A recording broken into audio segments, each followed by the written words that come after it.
Constable ಚಾಲಕ ಹುದ್ದೆ 545 ಖಾಲಿ ಇದೆ ಅಖಿಲ ಭಾರತದಲ್ಲಿ.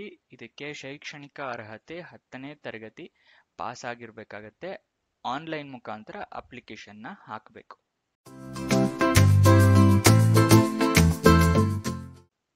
ನಮಸ್ಕಾರ ವೀಕ್ಷಕರೇ, ಈ ವಿಡಿಯೋದಲ್ಲಿ Indo Tibetan Border Police Force ಇಂದ ಯಾವ್ಯಾವ ಹುದ್ದೆಗಳಿಗೆ ಅರ್ಜಿಯನ್ನ ಕರೆದಿದ್ದಾರೆ, ವಯೋಮಿತಿ ಎಷ್ಟಿರಬೇಕು, ಎಜುಕೇಶನ್ ಕ್ವಾಲಿಫಿಕೇಶನ್ ಏನಾಗಿರಬೇಕು, ಅಪ್ಲಿಕೇಶನ್ ಹೇಗೆ ಹಾಕಬೇಕು, ಇದರ ಎಲ್ಲದರ ವಿವರಗಳನ್ನ ತಿಳಿಸ್ಕೊಡ್ತೀನಿ. ಈ ವಿಡಿಯೋನ ಕೊನೆ ತನಕ ನೋಡಿ. ವಿಡಿಯೋ ಶುರು ಮಾಡೋದಕ್ಕೂ ಮುಂಚೆ ಚಾನೆಲ್ನ ಸಬ್ಸ್ಕ್ರೈಬ್ ಆಗಿಲ್ಲ ಅಂತ ಹೇಳಿದ್ರೆ ಸಬ್ಸ್ಕ್ರೈಬ್ ಆಗಿ ಹಾಗೂ ಪಕ್ಕದಲ್ಲಿರೋ ಬೆಲ್ ಐಕನ್ನ ಪ್ರೆಸ್ ಮಾಡಿ. ವಿಡಿಯೋನ ಶುರು ಮಾಡೋಣ. Indo Tibetan Border Police Force ಅವರು ಕಾನ್ಸ್ಟೇಬಲ್ ಚಾಲಕ ಹುದ್ದೆಗಳಿಗೆ ಅರ್ಜಿಯನ್ನು ಕರೆದಿದ್ದಾರೆ. 545 ಹುದ್ದೆಗಳು ಖಾಲಿ ಇದೆ. ಎಲ್ಲೆಲ್ಲಿ ಸ್ಥಳ ಅಂತ ನೋಡಿದ್ರೆ ಅಖಿಲ ಭಾರತದಲ್ಲಿ ಎಲ್ಲ ಕಡೆ ಖಾಲಿ ಇರುತ್ತೆ. ಓಕೆನಾ. ಇದಕ್ಕೆ ವಿದ್ಯಾರ್ಹತೆ ಎಜುಕೇಶನ್ ಕ್ವಾಲಿಫಿಕೇಶನ್ ಏನಾಗಿರ್ಬೇಕು ಅಂತ ನೋಡೋದಾದ್ರೆ 10ನೇ ತರಗತಿ ಪಾಸ್ ಆಗಿರ್ಬೇಕಾಗತ್ತೆ. ಅದಾದ ನಂತರ ಚಾಲನಾ ಪರವಾನಗಿ ಅಂತ ಹೇಳಿದ್ರೆ ಡ್ರೈವಿಂಗ್ ಲೈಸೆನ್ಸ್ ಹೊಂದಿರಬೇಕಾಗತ್ತೆ. ನೀವು ಅಂತವರು ಈ ಅಪ್ಲಿಕೇಶನ್ನ ಹಾಕ್ಬೋದು ಈ ಹುದ್ದೆಗೆ. ನೆಕ್ಸ್ಟ್, ವಯೋಮಿತಿ, ವಯಸ್ಸಿನ ಮಿತಿ ಎಷ್ಟಿರಬೇಕು ಅಂತ ಹೇಳಿದ್ರೆ ಕನಿಷ್ಠ 21 ವರ್ಷ ಆಗಿರಬೇಕು ಮಿನಿಮಮ್. ಮ್ಯಾಕ್ಸಿಮಮ್ ಅಂತ ಹೇಳಿದ್ರೆ 27 ವರ್ಷ ಆಗಿರಬೇಕು. 21ರಿಂದ 27 ವರ್ಷದವರು ಅಪ್ಲಿಕೇಶನ್ನ ಹಾಕ್ಬೋದು. ಕೆಲವೊಂದು ಕ್ಯಾಟಗರಿಯವರಿಗೆ ವಯೋಮಿತಿ ಸಡಿಲಿಕೆ ಕೊಟ್ಟಿರ್ತಾರೆ, ಅದು ಯಾವುದು ಅಂತ ಹೇಳಿ ಅವ್ರು ಮೆನ್ಷನ್ ಮಾಡಿರೋದಿಲ್ಲ. ಅಫಿಷಿಯಲ್ ವೆಬ್ಸೈಟ್ ಲಿಂಕ್ನ ತೋರಿಸ್ತೀನಿ ಲಾಸ್ಟಿಗೆ, ಅಲ್ಲಿಂದ ಹೋಗಿ ನೀವು ನೋಡ್ಕೋಬಹುದು. ಆದರೆ ನೋಟಿಫಿಕೇಶನ್ ಅಲ್ಲಿ ಅವರು ಕೊಟ್ಟಿರೋದಿಲ್ಲ ಸಡಿಲಿಕೆ ಯಾವುದಕ್ಕಿದೆ ಅಂತ ಹೇಳ್ಬಿಟ್ಟು. ಅರ್ಜಿ ಶುಲ್ಕ ನೋಡೋಣ.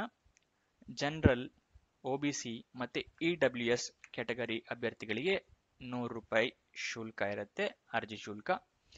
SC, ST, ಮಾಜಿ ಸೈನಿಕ ಮತ್ತು ಮಹಿಳಾ ಅಭ್ಯರ್ಥಿಗಳಿಗೆ ಏನು ಇರೋದಿಲ್ಲ, 0 ಇರುತ್ತೆ. ಹೇಗೆ ಪೇ ಮಾಡಬೇಕು ಅಂತ ಹೇಳಿದ್ರೆ ಆನ್ಲೈನ್ ಮುಖಾಂತರ ನೀವು ಅಪ್ಲಿಕೇಶನ್ ಫೀಸ್ನ ಪೇ ಮಾಡಬೇಕಾಗತ್ತೆ. ಆಯ್ಕೆಯ ಪ್ರಕ್ರಿಯೆ ಅಂದ್ರೆ ಸೆಲೆಕ್ಷನ್ ಪ್ರೋಸೆಸ್ ಏನೇನಿರುತ್ತೆ ಅಂತ ಹೇಳೋದಾದ್ರೆ ಶಾರೀರಿಕ ದಕ್ಷತೆ ಪರೀಕ್ಷೆ ಇರುತ್ತೆ, ಶಾರೀರಿಕ ಮಾನದಂಡಗಳ ಪರೀಕ್ಷೆ ಇರುತ್ತೆ,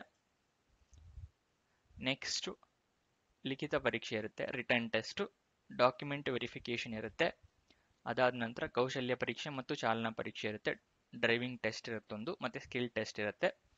ಅದಾದ ನಂತರ ವೈದ್ಯಕೀಯ ಪರೀಕ್ಷೆ ಇರುತ್ತೆ, ಮೆಡಿಕಲ್ ಎಕ್ಸಾಮಿನೇಷನ್ ಇರುತ್ತೆ. ಇದಿಷ್ಟು ಸೆಲೆಕ್ಷನ್ ಪ್ರೋಸೆಸ್ಸು.